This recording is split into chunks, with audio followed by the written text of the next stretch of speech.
এক ছিল ছোট্ট ছেলে, নাম তার রাহুল। সে খুব সাহসী, আবার অনেক কৌতূহলীও।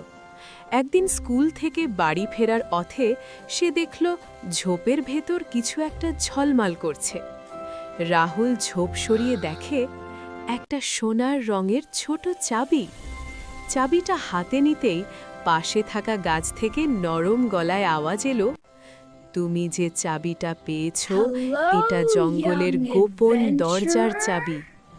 রাহুল ভয়ে একটু পিছিয়ে গেল, কিন্তু গাছটি আবার বলল, ভয় পেও না, দরজাটা খুললে তুমি একটা বড় উপকার করবে।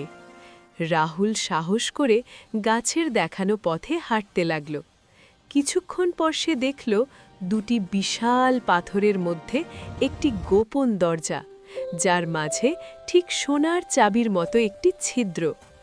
রাহুল চাবিটা ঢুকিয়ে ঘোরাতেই ঝকঝকে আলো, দরজা খুলে গেল আর ভেতর থেকে বেরিয়ে এলো একদল ছোট ছোট কথা বলা প্রাণী।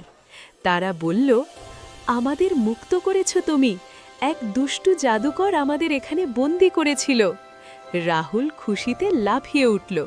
প্রাণীগুলো তাকে ধন্যবাদ জানিয়ে একটি ছোট উপহার দিল, একটি নীল রঙের জাদুর পাথর, যা রাহুল যখনই দুঃখ পাবে তখন হালকা নরম আলো দিয়ে তাকে আনন্দ দেবে।